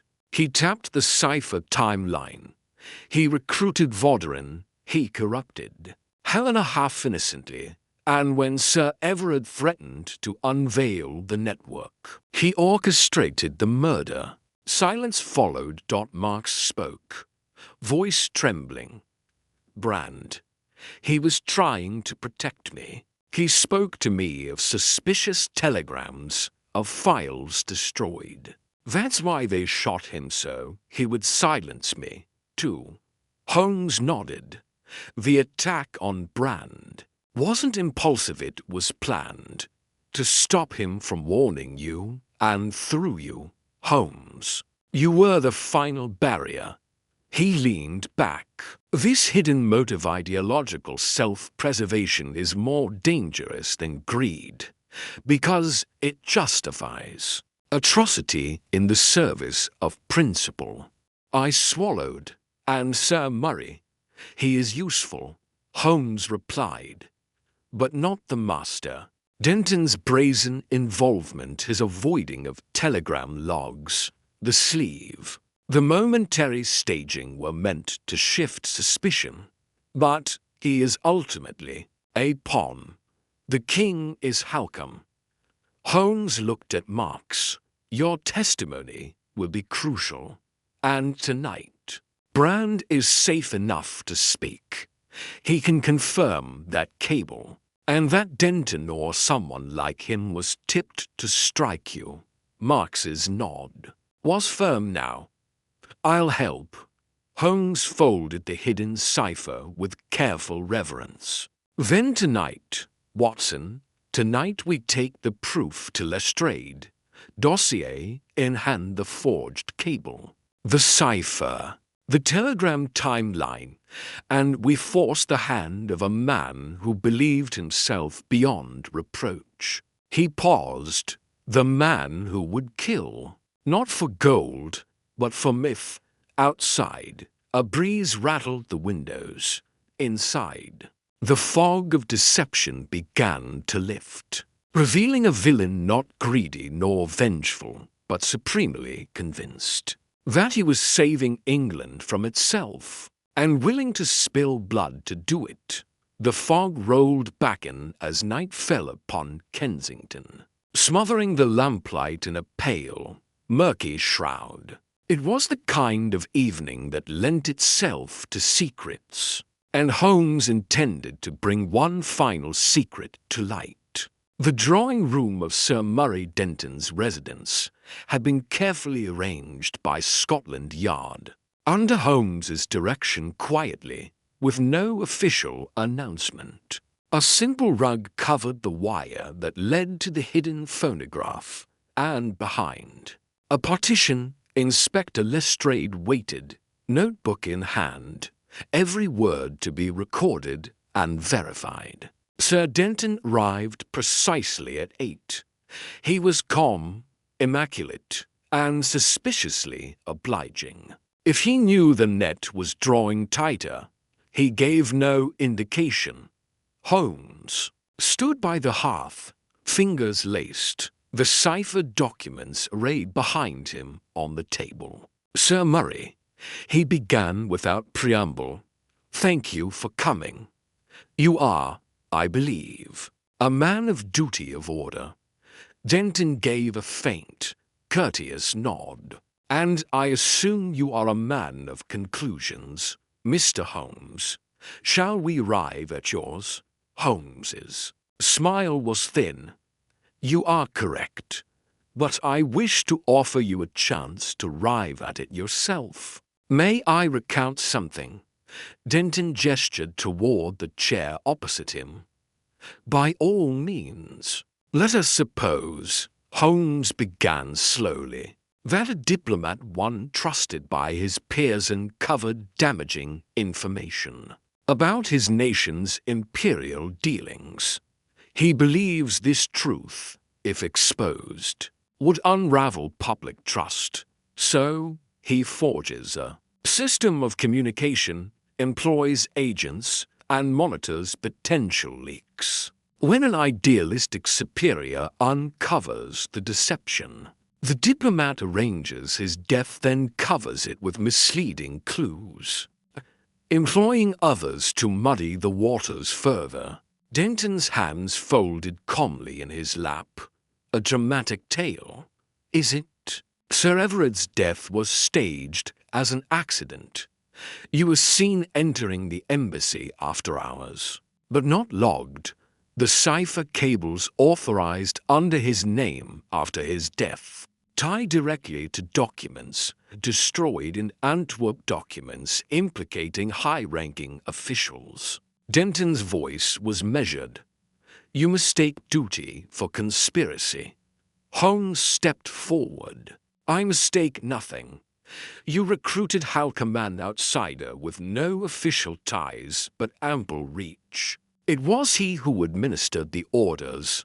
Halcom who manipulated Voterin, who killed to silence Brand, and nearly Miss Marks." The diplomat's eyes sharpened. "You have no proof." Holmes turned and pressed a switch behind him. The soft crackle of the hidden phonograph began. The voice that followed was unmistakable Brand's. I recognized the voice. Halcom. He used Sir Everard's seal. He forged the Antwerp orders. I overheard him tell Denton, "The sacrifice is regrettable, but necessary."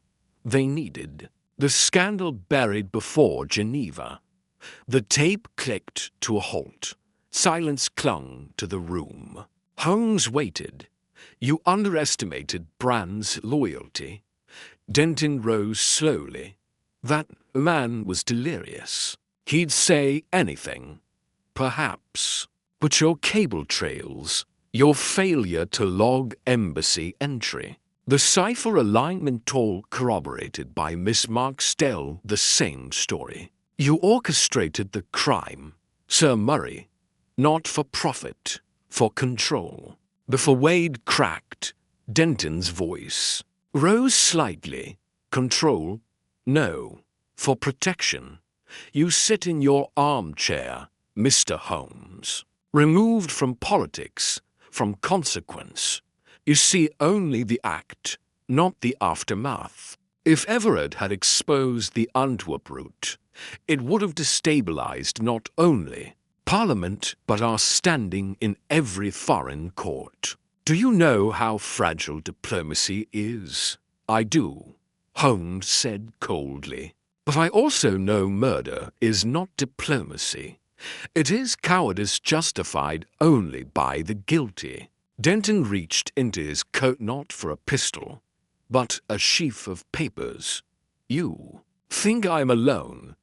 That no one sanctioned this? He tossed them down. Communiques. Holmes. From the India Office. From Foreign Affairs. I was not rogue. I was selected. Holmes scanned them, letters of veiled language, of implication, but no direct order. Nothing incriminating enough to stop him. Nothing clean enough to save Denton. You were convenient, Holmes said, and now expendable. Denton's shoulders sagged ever so slightly. For the first time, he looked his age. You've destroyed a safeguard, but I suspect the tide will thank you for it. Holmes turned toward the partition. Lestrade, the inspector, stepped out, followed by 2 constables. Denton didn't resist as the cuffs were placed, but he gave Holmes one final, piercing look. You'll learn, Mr. Holmes. There is no safety in truth, only endings. As he was led away, Holmes remained still. I approached him. You believe he's right? I believe, Holmes said softly. That truth has never been safe, but it has always been necessary. He took up the ciphered documents one last time, gathering them into his coat. Come, Watson, the truth must now face Parliament and survive it. And as we stepped into the night, the fog parted, if only slightly revealing, at last, the full outline of the betrayal hidden in code. Dawn broke over London like a challenge, bright, clear, but teasingly deceptive. Holmes and I arrived at the Home Office with the incriminating documents. The phonograph confession tucked safely in a sealed satchel. Sir Murray Denton's rest sent ripples through the corridors of power, and today, the final steps toward truth felt imminent. We were ushered into a high-ceilinged reception room, where members of the cabinet and senior diplomats waited, some pale with anxiety, others with hard-set resolve. Holmes nodded to Lestrade, who handed over the original cipher pages, telegram transcripts, and Brand's tape. No one spoke for a moment, the hush of anticipation thick in the air. A senior minister cleared his throat. Mr. Holmes, this is extraordinary. You've compiled a near irrefutable case. He glanced at the tape recorder. But before we deliberate, perhaps you'd care to address us. Holmes stepped forward, composed, eyes sweeping the assembly. Ladies and gentlemen, we stand at a crossroads between concealment and candor. Our records show manipulation at the highest level. But I must add one final unexpected element. He reached into his coat and withdrew a small card, the seal from the original cipher book, the eagle with the serpent. He laid it on the table, then held up a dossier of financial ledgers. This I discovered in Sir Edward Halcome's previously overlooked safe at his residence, not Sir Murray Denton's. Here payments made to an individual codenamed Eagle. matched against diplomatic expense accounts. Both the seal and the forged telegram paper originate from this office. The room shifted, whispers, uncertain, glances. Holmes pressed on. Furthermore, our friend Miss Marks, a keen observer, noticed slight anomalies in the ledger. As early as 6 months ago, during joint reviews with Sir Everard, she casually flagged a figure, but it was dismissed. Miss Marks shifted, expression taut. Holmes continued. This eagle appears in the cipher timeline first as a benign courier, then as authorized author of the Antwerp cable and later message smuggling. Denton's role? Facilitator. But the true mastermind, the one concealing the ledger and issuing the orders required to hands to deliver the forgery tools. He paused, then said softly, "Ladies and gentlemen, the conspirator is, unexpectedly, not Sir Murray Denton." He cast his gaze gently toward Miss Evelyn Marks. "You, Miss Marks, by virtue of your position, had access to ledger entries, diplomatic seals, and timing. You knew Sir Everard was digging deeper when you quietly shifted one critical notation in the accounts. The ledger entry dated 1 month before his death. Listed under official expense, it reads sealing material, 12 sheets. That's not stationery, it's the forged paper we found." Her eyes widened. She rose, voice steady though pale. I never killed him. You know that.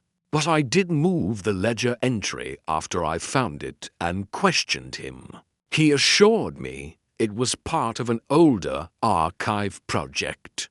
I believed him." Holmes nodded.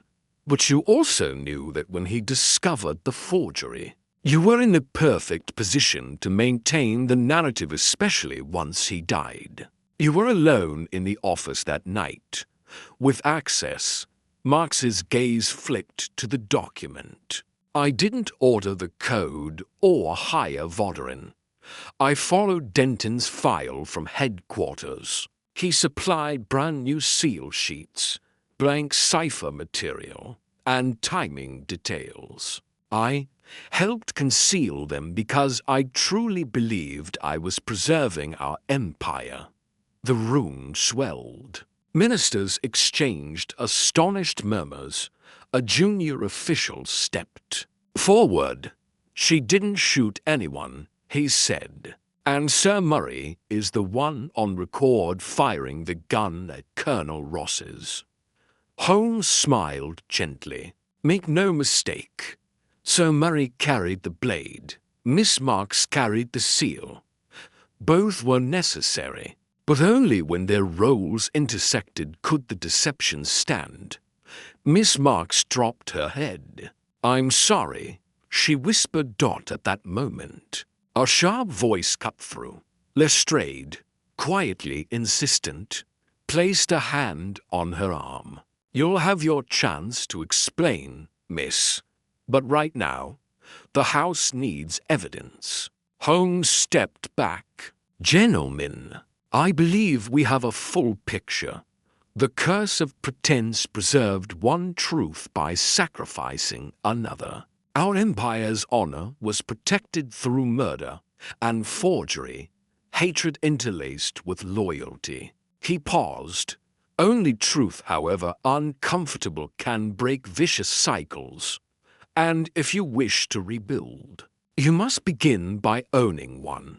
Silence filled the room again, but this time it felt cleansed, sharp, clean, unwavering. The empire's cloak had been torn. Now its skin lay exposed. As Lestrade gently guided Miss Marks away, Holmes turned to me. "Watson, the real test begins now, not in court, but in conscience." We left the chamber together, the mid-morning sunlight reflecting off damp bricks and clearing fog. A final twist.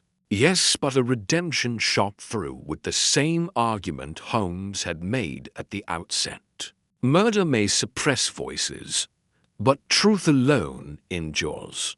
Holmes and I stepped from the ministry into a London dusk streaked with the residue of upheaval, embers of a long-contained fire now sputtering into smoke. Behind us, Evelyn Marks sat in a holding chamber, her confession delicate, partial, and couched in loyalty. Sir Murray Denton would face trial, but the clarity Holmes sought had shifted into something grayer, less definitive.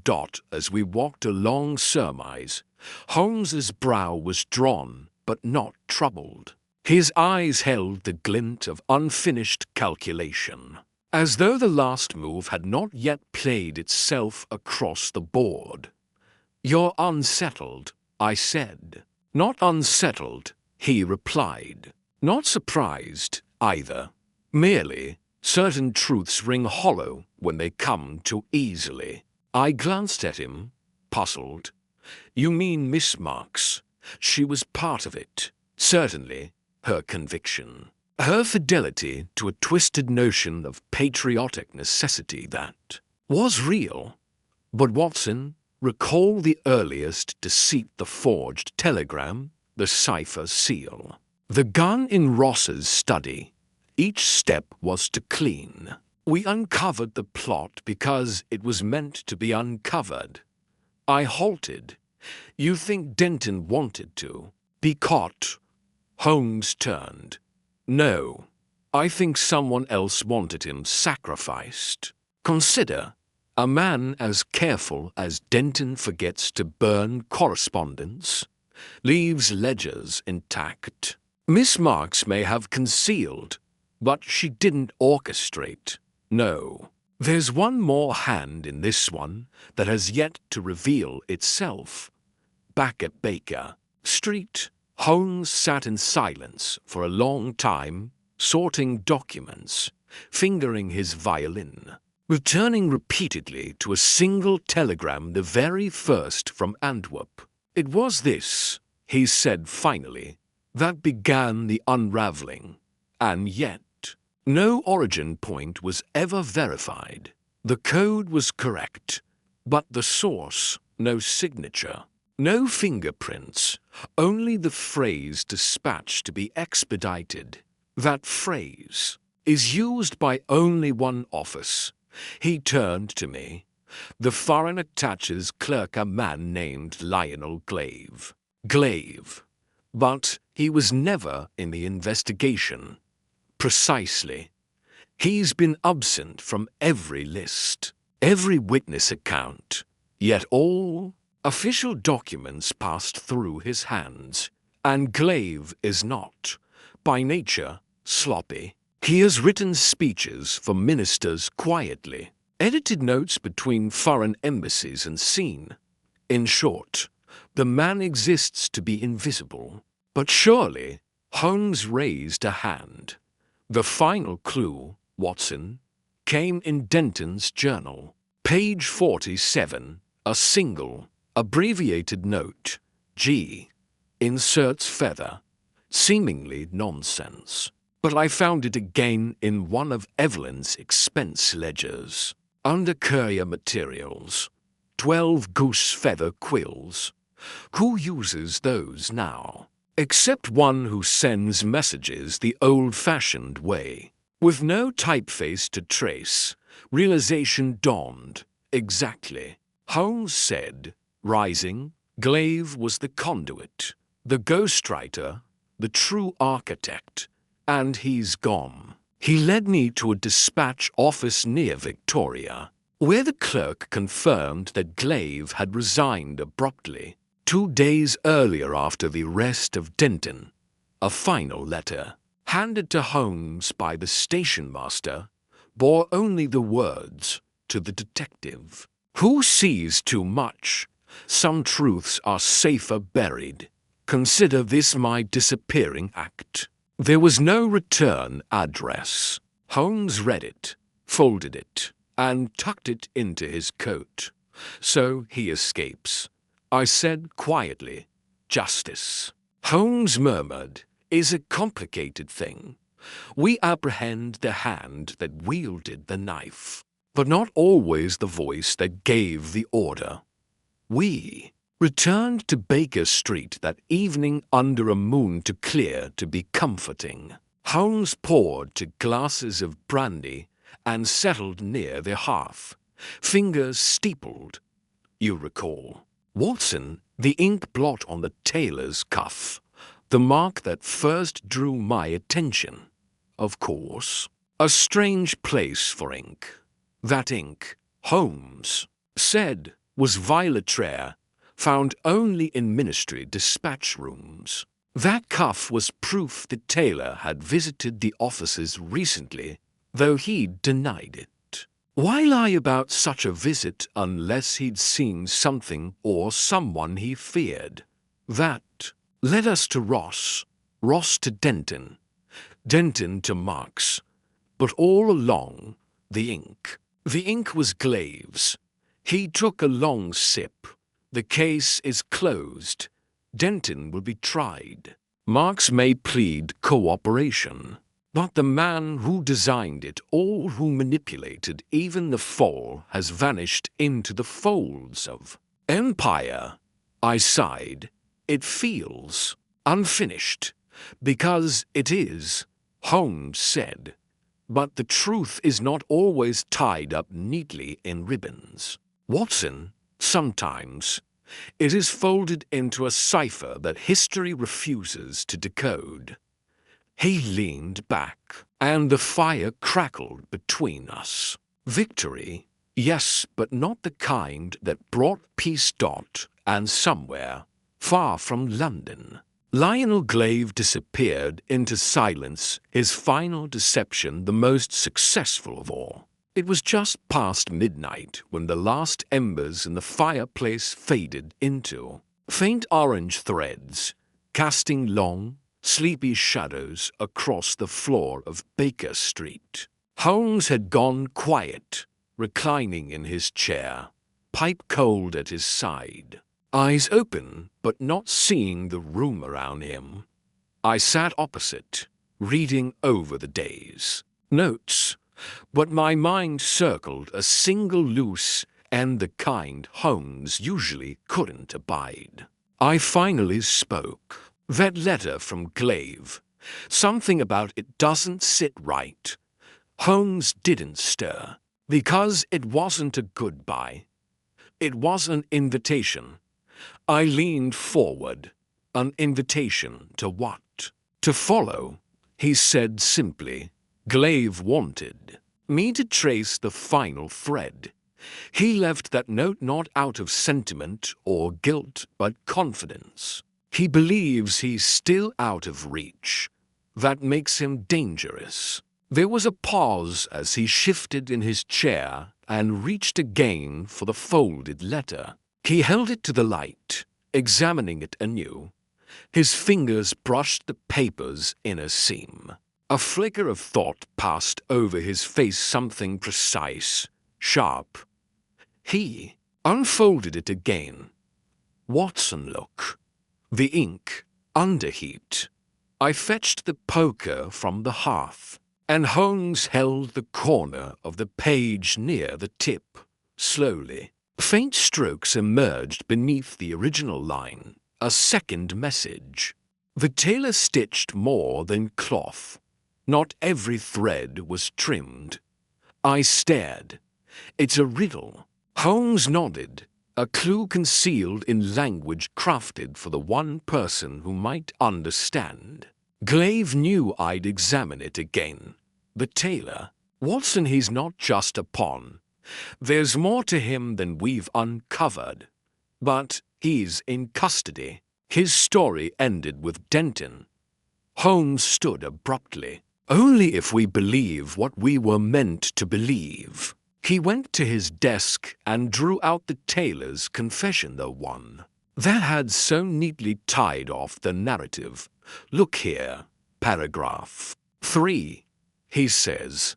I delivered the final package to the address given Belgrave Crescent. Yes, I said, we cross-checked it. That's where the incriminating ledgers were found. And yet, Holmes tapped the paper. He never once refers to the contents. Not a word. He doesn't mention the package's weight, smell, or material. You know how detail-driven tailors are. A man who writes for sentences on a button's curvature omits the most damning evidence of his life. It was scripted. Watson memorized, fed to him. You mean someone told him what to confess?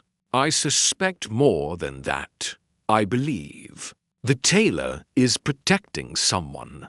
We stood in silence, the air now thick with the awareness that an entire layer of truth might still lie buried beneath the one we'd so carefully excavated. Holmes pulled a fresh sheet of paper from the drawer and scrawled a list: names, dates, transactions all connected to the tailor's shop. He circled one.